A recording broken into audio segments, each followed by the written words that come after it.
Swift says they will use digital currencies from other companies until ISO 2022. Brad Garlinghouse told us at the Apex event that he thinks XRP can make up 14 to 15% of Swift's business in the next 5 years.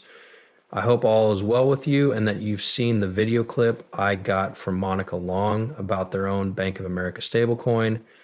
This is where I'll tell you everything. Start with frictionless payments, which not only give customers a better experience from start to finish, but also help member banks be more efficient as a community by reducing the number of costly exceptions and investigations.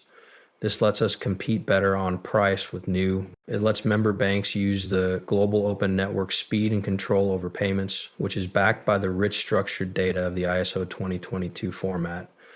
This gives us more chances to offer our customers better products and services. But Tanya, what really excites me about Swift's new platform is the chance to connect it to a lot of different networks, settlement rails, and third party. This can be done by using the rich structured data of the ISO 2022 format and the transaction orchestration of the new platform to manage interoperability. Through a single central framework, the new platform also handles the rules for working with these networks and settlement lines. This makes the whole process clear no matter what settlement is being used. Real-time, faster, quick payment rails, real-time growth settlement rails, card rails, and even e-wallets and cloud currencies can use Rail. That's what I find most exciting about what this network and this new tool can do. Let's go. What I hear sounds good to me.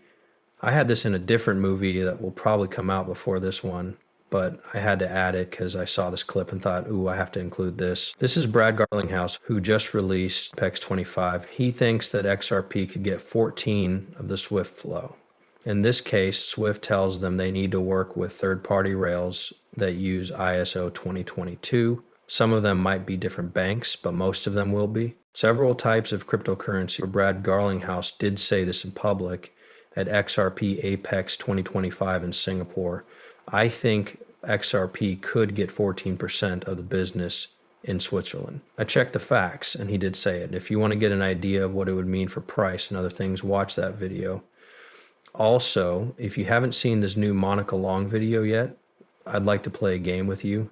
Monica Long says that institutions want XRP and RL. Pay attention. I think that bank-issued stablecoins could be useful in situations where big banks connect with each other and use their issued stables to settle transactions between banks. In other words, it's just their way of making old-fashioned exchange payments. It's possible that blockchain will speed up the payment process, but we've already seen that happen. Because of that, I think JP Morgan worked hard, which brings up another point. We first planned to work with big banks on a product called Riplet, which worked out great for us. I also know from working with those banks as a customer that they need this to be more open and efficient with each other. I've heard that a number of towns are thinking about and working on this, but I think we need to move past the pilot stage and really talk about it. Okay, Brad, here's the next one. I will also do a full report from Apex. I'm going to watch as many videos as I can and make a great video for you all. This is the end of the CEOs of Bank of America's talk about how the company is working on a safe coin both on its own and with partners in the industry. Is it possible to do something on your own? Is it possible to work together with partners in the industry? For example, they might be working on more than one product at the same time, one with other banks and partners, and one for Bank of America. Chad Steingruber, this is Coinbeer. A lot of people are writing about this, so I did too. Are you ready? Let's get started. If you like what you're reading, please like it and leave a comment below. This will help me meet more cool people like you. Our goal is to have, thanks a lot. Let's take a look at this. Bank of America is making its own stable coin that will be fully backed by the US dollar. This is part of a bigger trend among big banks to look into ways to use blockchain for transfers and payments. People in the community think that Bank of America might be able to use the XRP system for its own stablecoin. As of right now, the bank hasn't said for sure that it will use this blockchain system or technology, but there are a few important things you should know about it. Here are those things. Bank of America has worked with Ripple before, mostly for global transfers and blockchain technology. Remember that Bank of America has a lot of them. I think they have at least 100 blockchain rights, but I need to be sure. How many of those rights include XRP? Okay, let's check it out. I think they have 100, but I'll make sure. It's interesting that they do have rights that include XRP.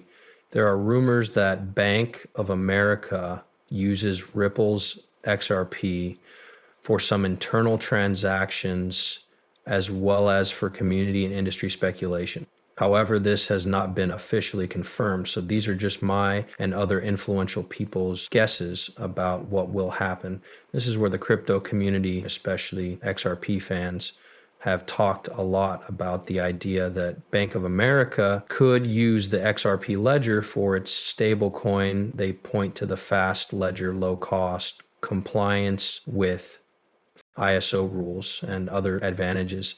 Some people believe that Bank of America could create a version of Ripple's stablecoin, RLUSD, for custom stablecoin on the XRP ledger. If you watch my videos about stablecoins from a year or two ago, you will hear me say over and over that Ripple is going to give their banking partners their stablecoin technology on the XRP ledger.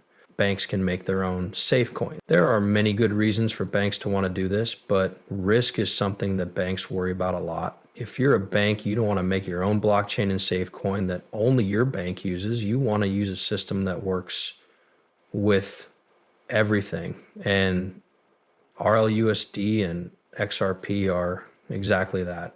It'd be smart to already be working with Ripple, a partner they've had for years. In my heart and soul, I'm sure this is Ripple, but of course, nothing is for sure. I'm just saying this because that's how I feel based on the research I've done, but I could be wrong based on legal and technical factors. For financial institutions, XRP is a good choice because it is easy to use and has a strong foundation for sending money across borders and issuing tokens. However, Bank of America's CEO has made it clear that the bank is waiting for clear legal frameworks before moving forward. These frameworks will be made clear by Congress in the Stable Act. Check to see how many rights they have. 101 patents were held in the financial services doing business in North America. I understand that this number only includes blockchain technology and not all of the bank's patents, which add up to about 6,600 patents that are unique to XRP in the Ripple blockchain. Recent news stories and talks about Ripple, especially those that quote a CEO of Sound Planning Group named David Straczynski, said that Bank of America has filed 83 patents related to Ripple's blockchain technology. If they have those many patents, why wouldn't they use them? It took a lot of money, time, and woman hours to make this right. How long will it take to finish and get 83 patents? The rights to build on them are already theirs. What do you think will happen? What do you think could happen in this case? You can see Brad Garlinghouse on stage here. Please let me play while he talks. It seems like there is a group of entrepreneurs in Southeast Asia as a whole. I can feel that energy from being here. I think adoption will speed up even more. This is because many other countries look to the US as a model for how to handle regulations that people greatly underrate. Imagine how